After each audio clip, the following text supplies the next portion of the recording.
তো good morning everyone. আজকে হলো সোমবার, সকাল এখন বাজে 11:15 আর আমি এখন থেকেই আজকের ব্লগটা স্টার্ট করলাম। কালকে তো দেখেছো জামাষষ্ঠীর ব্লগটাও এইমাত্র শেষ করলাম, এই যে গিফটগুলো দেখালাম, দেখে ওই ব্লগটা কালকে শেষ করে এখন আজকেরটা স্টার্ট করলাম। অলরেডি দেখে নিয়েছো কালকের ব্লগটা তোমরা, তো সকাল থেকে ভিডিও শুরু করতে পারিনি কেন সেটা কালকের ব্লগেই শুনেছো। পাশের বাড়ি বিয়ে হচ্ছে, মানে বিয়ে হবে আর কি, একটা মেয়ের বিয়ে রয়েছে, তাই সকাল থেকে বাজনা বাজছে, মাইক বাজছে, আওয়াজ হচ্ছে গানের। ওই জন্য এখন দেখলাম বাজনাটা একটু থেমেছে, ওই জন্য ভাবলাম ব্লগটা শুরু করে নিয়ে এরপরে আর মানে করা যাবে না। তো সকালে শুধু আমার চা খাওয়া হয়ে গেছে, মাসি এসে কাজ করে দিয়ে চলে গেছে। এখন রাত্রেবেলা বিয়ে বাড়ির নেমন্তন্ন রয়েছে, ওই জন্য কী রান্না করবো জানি না। বাজার থেকে তো মাছ নিয়ে এসছে, কিন্তু আমার মাছের ঝোল রান্না করার ইচ্ছা নেই আজকে। সেদ্ধ সাদ্দা কিছু করে নেবো দুপুরটা। কালকে অত রিচ খাবার খেয়েছি না, খাসির মাংস খেয়ে রাত্রিবেলাও আমার মানে খুব অ্যাসিডিটি হচ্ছিলো, বেশি খাওয়া হয়ে গেছিলো আর কি। মা রান্নাটাও ভালো করেছিল, মাংসটা বেশি খেয়ে নিয়েছি, কেমন একটা অ্যাসিডিটি ভাব লাগছিলো। তো ওই জন্য ভাবছি আজকে কিছু হালকা পাতলা খাবো, আবার রাত্রিবেলা বিয়ে বাড়ির খাবার ইচ্ছে হয়ে যাবে না দুদিন পর পর। তাই আমাদের না আজকে কিন্তু মানে জামাই বাজারের করার দিন হচ্ছে পরের দিন। তার ফ্যানটা ছাড়ি তো প্রচণ্ড গরম লাগছে, আওয়াজ আসে আসুক। এই চারিদিকে জানলা দরজা সব বন্ধ করে রেখেছি, তো আওয়াজ আসছে বলে মাথা যন্ত্রণা ধরে গেছে। সকাল থেকে ঘুম থেকে উঠতে পারিনি, তখন থেকে আওয়াজ আসছে বাজনার। দেখো জানলা দরজা বন্ধ করে ঘরে বসে বসে ঘেমে অবস্থা খারাপ হয়ে যাচ্ছে আমার। তো প্রত্যেকবার তো দেখেছো জামাই ষষ্ঠীর দিনকে ওই বাড়িতে খাওয়া দাওয়া করি, আর পরের দিনকে জামাই বাজারের ব্যাপারটা থাকে, মানে তোমাদের দাদাভাই বাজার করে। কিন্তু এবার আর আজকের দিনে খেলাম না, কেন বলো তো? এই যে বিয়ে বাড়ি নেমন্তন্ন রয়েছে, এবার ওখান থেকে যদি দুপুরবেলা এই গরমে, প্রচণ্ড গরম পড়েছে কালকের থেকে, যদি দুপুরবেলা আবার মাছ মাংস খায় ওই বাড়িতে, আবার রাত্রে এসে বিয়ে বাড়ি খায়, তাহলে আর দেখতে হবে না, এই গরমে হসপিটালে ভর্তি হতে হবে। তাই ওইটা ক্যান্সেল করলাম। এখন দেখি, মা বলছিল দশহরার দিন আয়, তাহলে অনেকে দেখবে জামাই ষষ্ঠীতে যারা যেতে পারে না দশহরাতে যায়, তো দেখি ওই দিন যাব, কিংবা ওই দিন আবার শুনছি শুক্রবারে পড়েছে দশহরা, যদি ওই দিন আবার বাবার পড়া থাকে বিকেলবেলা, তো দেখি যদি ওই দিন না হয় তাহলে শনিবারে কি রবিবারে যাবো, সামনের শনিবার কি রবিবার, এখন দেখা যাক কবে যাই। হোক, আজকে তো বিয়ে বাড়ি যাবো, তার জন্য প্রিপারেশন এখন ভাবিনি যে কোন শাড়ি টাড়ি পরবো কি না, কিছু ভাবিনি, পরে ভাববো, দুপুরবেলা ভাববো। এখন আপাতত যে কাজকর্ম আছে, এডিট আছে, এডিটগুলো করে ভিডিওটা কালকে জামাষষ্ঠীর ব্লগটা এখন পোস্ট করতে হবে। তারপর রান্না বান্না হালকা পাতলা করবো বললাম, সেদ্ধ সাদ্ধা এসব করবো। আর কি করতে হবে? আর স্নান করতে হবে, ঠাকুরের বাসন মাজতে হবে, ফুল তুলতে হবে, পুজো দিতে হবে, এই কাজ রয়েছে আমার। তাহলে বিছনা তুলেছি, হ্যাঁ বিছনা তোলা হয়ে গেছে।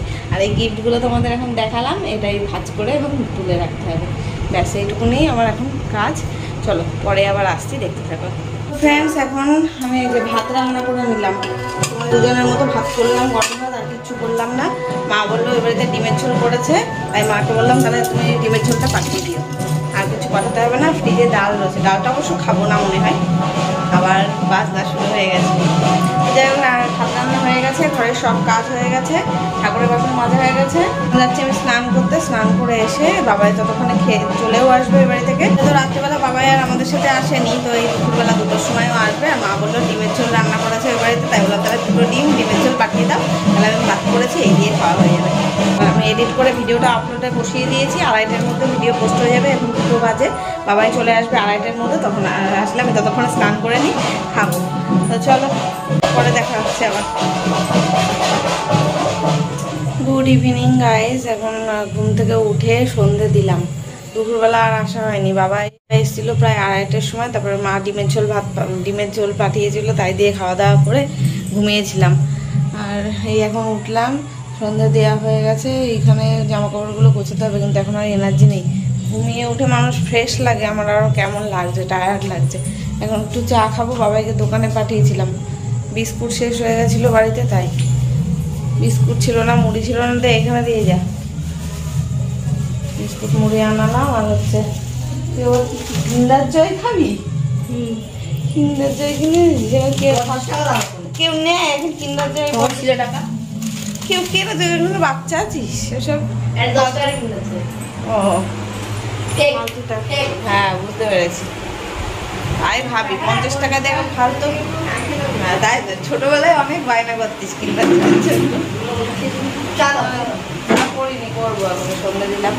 তখন চা খাবো, চা খেয়ে তারপরে বিয়ে বাড়ির জন্য রেডি হবো। রেডি হতে আমার তো অনেক সময় লাগে। শাড়ি পরবো, এখন আলমারি থেকে কী শাড়ি পরবো সেটাও ডিসাইড করিনি, বেরও করা হয়নি শাড়ি। আমি দেখি চা খেয়ে তাই আলমারি খুলবো, ভাববো কী করবো না করবো, তারপরে রেডি হবো। সকাল সকালই যাবো ভাবছি। সকাল সকাল তাও মানে 9:30 10টার নিচে যেতে পারবো না। খেলনাও দেয় দেখি। এই ওই দেখ ঘরের মধ্যে করে খাবার কি আছে এর মধ্যে, খাবারটা কিনে দেওয়ার মতো জিনিসটা। এই চাকু দিদি যেমন নেব না, এটা নুন দেবো এমনি যেমন ঘর তো আমি চা বসাই। চলো চা করে নি। ফুলে যা ভাত করেছিলাম দুজনের মতো, তার থেকেও এখনো এতটা ভাত রয়ে গেছে। এটা ফ্রিজে রেখে দেবো, কালকে ভাত রান্না করে তার মধ্যে ফুটিয়ে দেবো, কারণ একদম কড়কড়া ভাত রয়েছে, নষ্ট করব না। চা করব। চলো, চায়ের বাটিটা এখন কোথায় কে জানে। এটা তো বড় বাটিটা, ছোটটা গামলার মধ্যে আছে মনে হয়। থাক, ওই গামলার থেকে আর বের করবো না, এইটাই দিয়ে বড়টাই করে করি। এ বাবা, একটা ভুল হয়ে গেছে, আমুল দুধও তো নেই। আমুল দুধ একটুখানি আছে, তাহলে আমি আমুল দুধের চাটা খাবো আর তোকে লিকার চা দেবো। একটুখানি আছে, ওর খেয়াল ছিল না, আগের দিন ফুরিয়ে গেছিল। হবে 2 কাপ চা এতে, এই যে এইটুকুনি রয়েছে, দেখি যা হয় করি। চলো। দুপুরবেলা মা ওই ডিমের ঝোল পাঠিয়েছিল বললাম না, তার সাথে আবার একটা পাউরুটি পাঠিয়েছিল, পাঁপড় পাঠিয়েছিল, মানে ওই শুকনো পাঁপড় যেটা ভেজে খেতে হয় সেই পাঁপড়টা। মানে আমি কালকে গেছিলাম ওই বাড়িতে, পাঁপড়গুলো ভেজেছিল, আমার খুব ভালো লেগেছিল, যদিও আমি একটার বেশি খাইনি, তো সেটাই আর বাদ বাকি যা ছিল সেটাই মা পাঠিয়ে দিয়েছে। তো এখন পাউরুটিটা একটু সেঁকে নেব নিয়ে। আসলে না সন্ধ্যেবেলা না একটু খিদে পেয়েছে, এখন বিয়ে বাড়ি যেতে যেতে তো সেই রাত হয়ে যাবে। আজকে দুপুরেও আমি ঠিকভাবে ভাত খাইনি, খুব টায়ার্ড ছিলাম, মানে এত ঘুমের ঘাটতি হচ্ছে আমার, ওই জন্য অল্প কটা ভাত নিয়ে খেয়েছি। এখন সন্ধেবেলা ঘুমের থেকে উঠে এখন লাগছে খিদে, তা ভাবলাম পাউরুটিটা সেঁকে দিই, বাবাও তো খাবে। বিয়েবাড়ি সে কখন যাব।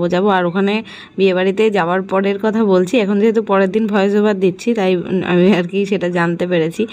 এত বৃষ্টি, ঝড়, লোডশেডিং, মানে কি বলবো, কালকের দিনটা এত বাজে গেছে রাত্রিটা। মানে আমরা রেডি হয়ে বেরোবো তখন বৃষ্টি শুরু হয়েছে, আবার তারপরে বৃষ্টিটা থামলো, তারপরে গেলাম, গিয়ে যখন আবার খাওয়া দাওয়া করে ফিরে বাড়িতে ঢুকেছি তখন আবার মুষলধারে ঝড়, বৃষ্টি, কারেন্ট অফ, এই অবস্থা। তারপরে প্রচণ্ড পরিমাণে গরমের ঠেলায় মানে শাড়ি টাড়ি পরে সেজে গুজেও শান্তি নেই, ঘেমে ঘেমে একদম মেকআপ গলে গলে আমার পড়ছিল। আর ওখানে ওরা কফি করেছিল, মানে স্টল দিয়েছিল, কফি, পকোড়া, তারপর ফুচকা, কিচ্ছু খাইনি আমি, কিচ্ছু না, ওইসব দিকে যাইনি, এত গরমে ইচ্ছাই করছিল না কোনো কিছু খেতে। রাতের খাবারটাও তাও কোনো মতে খেয়ে তাই বাড়ি ফিরেছি। বাবাই অবশ্য তাড়াতাড়ি চলে গেছিলো, বাবাই 8:30 সময় ওর বন্ধুদের সাথে চলে গেছিলো, ওর বন্ধুর বাড়িতেই আর কি, ওটা ওর বন্ধুরই বাড়ি, ওর বাড়িতে পড়তে যায় বাবাই। তো আর 2 বন্ধু ডাকতে এসেছিলো, তাই আবার ও রেডি ফেডি হয়ে গেছিলো। এই তো একটু পরেই যাবে, তোমরা দেখতে পাবে। আর আমি এখন ওই যে যখন চা ছাঁকছি তখনও কিন্তু আমি জানি না যে কোন শাড়ি পরবো। তারপরে তো দেখলে ওই বেগুনিটা পরেছি, সেটা পরে মানে ভিডিও শুরুতেই দেখেই নিয়েছো তোমরা। ভেবে ভাবলাম ওইটা পাতলা শাড়ি আছে ওইটাই পরি, নইলে এই গরমে অন্য কোনো শাড়ি পরে মানে ট্যাকেল দিতে পারবো না। আর সব শাড়িগুলো আমার ভারী ভারী, মানে বিয়ে বাড়ি পরার শাড়িগুলো তো দেখবে একটু বেশি কাজ করা থাকে, আর কাজ করা শাড়ি মানেই ভারী ছাড়া একমাত্র চুড়িদার পরলেই পরা যেত, কিন্তু বিয়ে বাড়িতে না চুড়িদারটা ঠিক মানায় না, বিশেষ করে বউদের, ওই জন্য শাড়িটাই চুজ করলাম। একবার ভাবছিলাম আর একটা বেগুনি শাড়ি আছে না একদম সরু পাড়ের মধ্যে, ওটা হচ্ছে কি টাইপের, ওটা সিল্ক ঠিক না, ওই এক কালারের শুধু পাড়ের কাছে কাজ, ওইটা পরবো ভাবলাম। তারপরে ভাবলাম না, বিয়ে বাড়িতে ওটা মানাবে না, একটু এই গর্জিয়াস শাড়ি না পরলে ভালো লাগবে না। বাবাই দেখো রেডি হয়ে গেছে, ওর নতুন গেঞ্জিটা ফার্স্টে পরেছিল, একটু বড় বড় লাগছে বলে ওটা পরলো না, এটাই পরবে। আর যা গরম আজকে বিভৎস। ওই যে ওটাই নেই, আমারটাই নেই পারফিউম, ওটা নীলটা, হ্যাঁ নীলটা আমার আর এদিকে আমিও রেডি হব, এই শাড়িটা বের করলাম, দাঁড়াও। এই শাড়িটা ওই যে পরেছিলাম একদিনকে, ওই আগের বিয়ে বাড়িতে, শীতকালে একটা বিয়ে বাড়ি গেছিলাম না তখন পরেছিলাম, আর আজকে পরবো। আজকে না এর যেই ম্যাচিং ব্লাউজ সেটা দিয়েই পরবো। আবার কি আওয়াজ আসছে, বাজনা, আর জানি না শুনতে পাচ্ছ কিনা। এই ম্যাচিং ব্লাউজটা দিয়েই পরবো আজকে, এটা বানিয়ে আনা হয়েও গেছে, হ্যাঁ সেই দিনই আনা হয়েছিল, তো ওই দিন পরিনি, গোল্ডেন কালারের ব্লাউজটা দিয়ে পরেছিলাম, আজকে এটা দিয়েই পরবো। চলো রেডি হয়ে নি, রেডি হয়ে আসছি। বাবাইয়ের বন্ধুরা ডাকছে, বাবা এখনই যাবে। ও যাক, এখন বেশি বাজে না, 8:30 বাজে, 8:35। আমরা ওই 9:30টার দিকে যাব। বাবাই যাক, ওর বন্ধুরা বারবার ডাকতে আসছে, ওদের বাড়িও পড়তে যায়। কি ঘাম, পারফিউম লাগিয়েছিস? প্যান্টটা কেন লাগিয়েছিস? এবার তুই কি লম্বা হয়ে গেছিস, সে পুরো একটা ফ্রেমে আসছে না। বাবাই জানো আমার থেকে লম্বা হয়ে গেছে এখন, আমার থেকে ওই 1 ইঞ্চি মতন লম্বা হয়েছে। আর কদিন পরে বাবাকে ছাড়িয়ে যাবে। আচ্ছা নাম, ওপরে ফ্যান চলছে, ফ্যানে হাত লেগে যাবে। নাম নাম নাম। চলো আমিও রেডি হই, আর ভাল লাগছে না।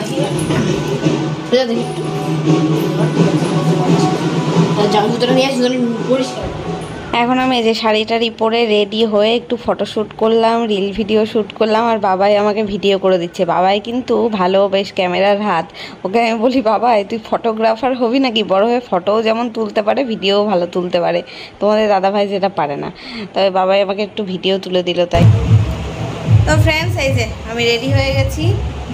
আর এই যে বাবাই তো আগের থেকেই রেডি হয়েছে, রেডি হয়ে ও এক রাউন্ড ঘুরেও আসলো। এখন বাজে 10টা, রাইট 10টা বাজে, এখন বেরোচ্ছি। একটু আগে একচোট বৃষ্টি হলো বাইরে, জানো তো, তাও তো গরম কমছে না, প্রচণ্ড গরম। কেমন লাগছে শাড়িটা? আজকে অন্যরকম স্টাইল করে পরেছি। আগের দিনকে, আগে ওই শীতকালে গেছিলাম যখন বিয়ে বাড়িতে, তখন অন্যরকমভাবে পরেছিলাম। আজকে এরকম আঁচল ছেড়ে একাচল করে পরেছি।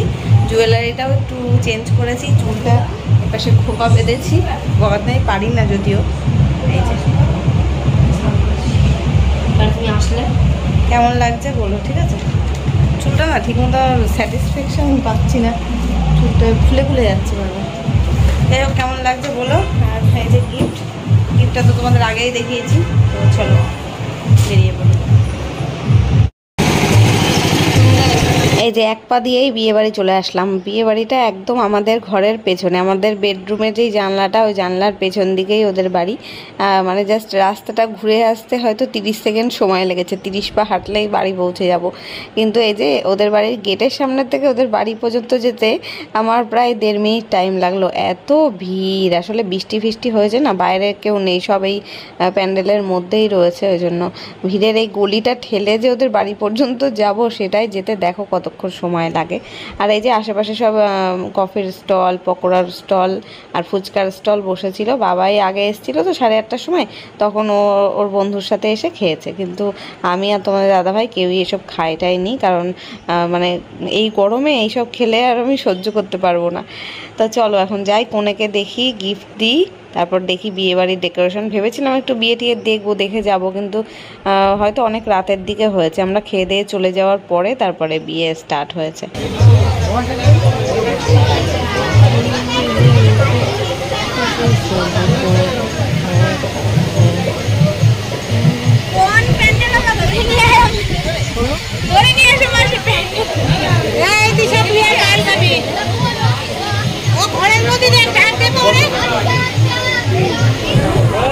ঠিক আছে, এখন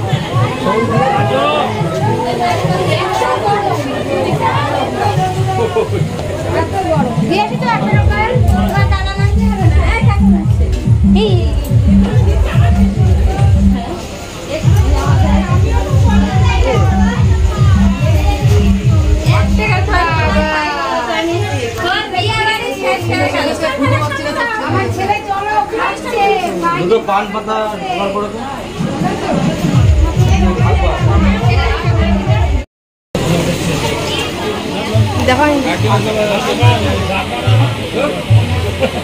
আমরা আসার আগেই বর চলে এসেছিল। তো এই যে তোমাদের সাথেও শেয়ার করলাম, কনেকেও শেয়ার করলাম, বরকেও।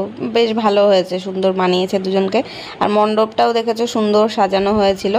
এখন বোধহয় ওই বিয়ের রিচুয়ালসগুলোই শুরু হবে। তবে আমরা থাকতে থাকতে কনেকে আনা হয়েছিল না, ওই বরের সাথেই অনেক কিছু রিচুয়ালস আগে করা হয় না, সেইগুলোই করা হচ্ছিল। আর আমার অবস্থাটা দেখো, ঘেমে একেবারে স্নান করে গেছি একদম। এই ফোনে হলে কালকে আবার দেখতে পারবো। হ্যাঁ হ্যাঁ হ্যাঁ, এই যে এটা হচ্ছে আমার পাড়ার বন্ধু একটা, এখানে এসে দেখা হয়ে গেল।